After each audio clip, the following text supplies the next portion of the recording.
নমস্কার বন্ধুরা, আজ আমি বানাবো আলু ফুলকপি পনিরের রেসিপি।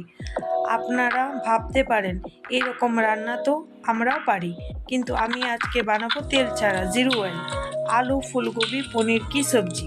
এই রেসিপিটা যেমন হেলদি, খেতেও টেস্টি হয়। আর ভিডিও ভালো লাগলে লাইক দিয়ে দেবেন। চলুন দেখে নিই তেল ছাড়া রান্নাটা কি করে করা যায়। তার জন্য লাগবে ফুলকপির আলু। আলুটাকে আমি কেটে ধুয়ে নিয়েছি। একটা ফ্রাই প্যান বসিয়ে দিলাম। ফ্রাই প্যানের মধ্যে আলু ফুলকপিটাকে ঢেলে দিয়ে ওর মধ্যে দিয়ে দিলাম হলুদ গুঁড়ো আর একটু দিয়ে দিলাম নুন। ওটাকে সিদ্ধ করে নিতে হবে। একটা ঢাকা দিয়ে 5 মিনিট মতো ডেকে আমি সিদ্ধ করে নিলাম। তারপরে পনিরটাকে এরকম করে কেটে একটুখানি বয়েল করে নিতে হবে। ফ্রাই প্যানের মধ্যে দিয়ে দিলাম একটা পেঁয়াজ, লঙ্কা, আদা 1 ইঞ্চি, কাজু বাদাম 4টে, ধনেপাতা, টমেটো দুটো দিয়ে দিলাম, নুন দিয়ে একটু নেড়ে ওটাকে ঢাকা দিয়ে 5 মিনিট রেখে দিতে হবে। তারপর একটা মশলা বানিয়ে নিতে হবে। তার মধ্যে দিয়ে দিলাম হলুদ গুঁড়ো, লঙ্কা গুঁড়ো আর জিরে গুঁড়ো। একটু জল দিয়ে গুলে ওটাকে সাইড করে রেখে দিলাম। তারপরে ফ্রাই প্যান বসিয়ে দিলাম।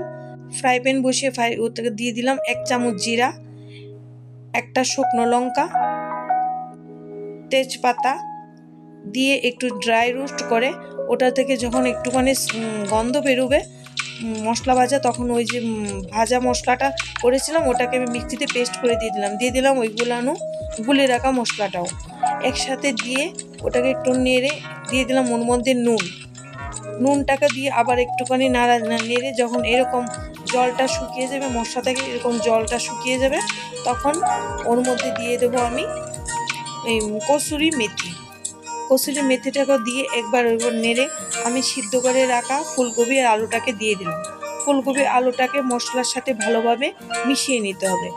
মিশিয়ে নেওয়ার পর ওটাকে ঢাকা দিয়ে আবার 5 মিনিট মতো রাখতে হবে। ওই সময় গ্যাসের ফ্লেমটা একদম কম করে রাখবেন। ঢাকাটা উঠিয়ে আবারও নাড়া দিতে হবে।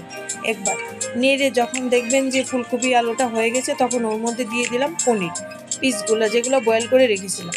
পনিরটাকেও দিয়ে ফুলকপি আলু আর মশলার সাথে ভালোভাবে মিশিয়ে নিতে হবে। মিশিয়ে নিয়ে ওটাকে ঢাকা দিয়ে 5 মিনিট রাখতে হবে।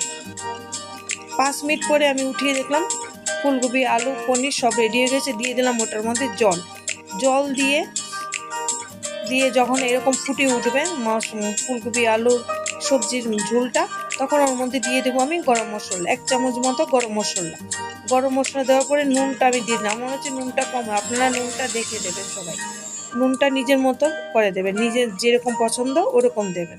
দিয়ে ঢাকা দিয়ে আবারও ঢাকা দিয়ে 5 মিনিট মতো রাখার পরে যখন এরকম বয়েল চলে আসবে, তখন এটাকে এভাবে নেড়ে আমি দেখবো যে হয়েছে কিনা। ওই সময় আপনারা দেখে নেবেন যে আপনাদের নুনটা ঠিক হলো কিনা, ঠিকঠাক মতো হলে একবার চেক করে নেবেন। তারপরে দিয়ে দিলাম ওর মধ্যে কুচানো ধনেপাতাটাকে দিয়ে এরকম নেড়ে চেড়ে রেডি হয়ে গেল আমার রান্নাটা। আমার কমপ্লিট হয়ে গেছে। গ্যাসের স্টোভ বন্ধ করে আমি এবার এটা নামিয়ে নিলাম একটা বাটিতে। তেল ছাড়া, একদম সম্পূর্ণ তেল ছাড়া আমি রান্নাটা করেছি। অবশ্যই রেসিপিটা বাড়িতে বানিয়ে ট্রাই করবেন আর আমাকে কমেন্ট করে জানাবেন আপনাদের কেমন লাগলো। ভিডিও ভালো থাকলে লাইক করবেন আর আমার পরের রেসিপি দেখার জন্য চ্যানেলটাকে সাবস্ক্রাইব করে নেবেন।